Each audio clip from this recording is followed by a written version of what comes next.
Suite de la correction du sujet B15, sujet tombé au bac en juin 2012.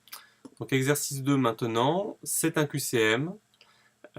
Donc pour le QCM, soit il faut justifier, comme par exemple à la question 2.1, soit il n'est pas demandé explicitement de justifier, donc vous pouvez mettre juste réponse A, réponse B ou réponse C. Alors, première question. Ça porte sur les vecteurs dans l'espace. Dans l'espace muni d'un repère orthonormal, on considère les points A de coordonnées 5, 3 et 1 et B de coordonnées 2, moins 8 et moins 3. Donc vous savez, la première coordonnée c'est X, l'abscisse, la deuxième coordonnée Y, l'ordonnée, et la troisième coordonnée Z, qu'on peut appeler l'altitude ou la profondeur. La norme du vecteur AB, arrondi au dixième, on doit la calculer et trouver soit 140,0, soit 6,2, soit 12,1. Alors, comment on fait ça? Eh bien, on va voir, évidemment, dans le formulaire, vous avez des formules à votre disposition. Et pour les vecteurs, quand l'espace est rapporté à un repère orthonormal, on nous donne la formule qui permet de calculer la norme du vecteur AB. Donc, il suffit de faire la différence des abscisses au carré. Même chose avec les ordonnées, même chose avec les altitudes. On additionne tout et on prend la racine carrée. Donc on va faire ça en remplaçant xb, xa, yb, yk, zb, za par les valeurs numériques de l'énoncé. Alors, le corrigé est ici. Donc pour calculer la norme d'un vecteur, on se sert de la formule. Vous remplacez par les valeurs numériques. Donc xb, ça vaut 2. D'accord? Vous remplacez le xb par 2. Où est-ce qu'on voit que xb vaut 2? Eh bien, dans le sujet, xb, ça veut dire première coordonnée de b. Moins xa. xa, ça vaut 5. Là aussi, il suffit d'aller regarder. Première coordonnée de a. Plus, donc le tout au carré, plus yb moins yk. Là, vous faites pareil. Yb, ça vaut moins 8. Yk, ça vaut 3. Et enfin, plus zb moins za. Donc, on va regarder, ZB c'est moins 3 et ZA c'est 1. D'accord? Donc en fait, vous remplacez juste des lettres par des valeurs numériques et ensuite vous pouvez taper tout ça sur votre calculatrice en une fois, en n'oubliant pas de mettre des parenthèses de part et d'autre dans la racine carrée pour qu'ils prennent bien la racine carrée de tout. Là, j'ai détaillé les calculs. De moins 5, ça fait moins 3. Moins 8, moins 3, ça fait moins 11. Moins 3, moins 1, ça fait moins 4. Ensuite, vous n'oubliez pas de mettre des parenthèses autour des nombres négatifs, car un carré, je vous rappelle, est toujours positif. Donc, moins 3 au carré, ça fait bien plus 9. Moins 11 au carré, plus 121. Moins 4 au carré, plus 16. On additionne les 3, on trouve 146.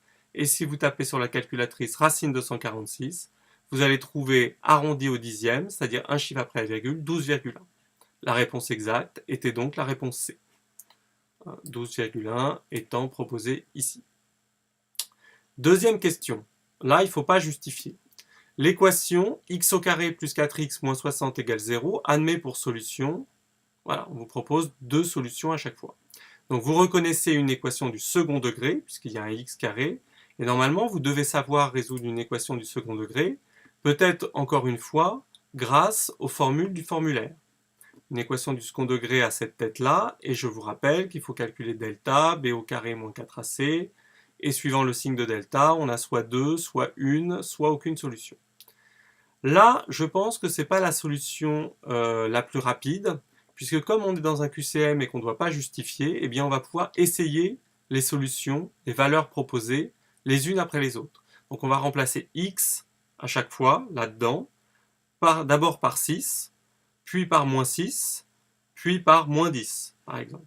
Et à chaque fois, on regarde si on obtient bien 0. Si on obtient 0, alors le x, la valeur en question, est solution. Donc, c'est ce que j'ai fait sur le corrigé.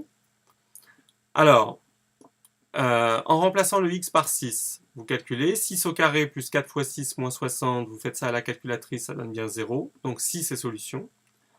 Vous essayez de faire la même chose avec moins 6, sans oublier les parenthèses autour de moins 6, et vous trouvez moins 48, donc ce n'est pas solution. En tout cas, vous ne trouvez pas de 0, donc ce n'est pas une solution. Et vous essayez ensuite moins 10 par exemple, et vous obtenez bien 0, donc moins 10 est solution. Donc les deux solutions sont 6 et moins 10. La réponse exacte est donc bien, encore une fois, la réponse C, 6 et moins 10. Enfin, dernière question sur les suites. Les trois premiers termes d'une suite géométrique, 4, moins 8 et 16, et on cherche le quatrième terme. Alors là, vous devez savoir que dans une suite géométrique, donc une suite, on appelle le premier terme U1, le deuxième terme U2, le troisième terme U3, et quand elle est géométrique, on sait que la raison, qu'on note Q, eh bien c'est le quotient de deux termes consécutifs. Donc par exemple U2 divisé par U1, ou on aurait pu faire U3 divisé par U2. Donc là, pour calculer la raison Q, j'ai fait U2 divisé par U1, ça fait moins 8 sur 4, moins 8 sur 4, ça fait moins 2. Du coup, pour avoir le terme d'après, je vous rappelle que dans une suite géométrique, chaque terme, on passe au terme d'après en multipliant par la raison. Donc 4 fois moins 2, ça fait moins 8. Moins 8 fois moins 2, ça donne 16. Et donc on va faire, pour avoir eu 4, 16 fois moins 2, et on obtient bien moins 32, qui est donc la réponse B, la réponse exacte, et c'est ce coup-ci la réponse B. Voici pour l'exercice 2 de ce sujet B15.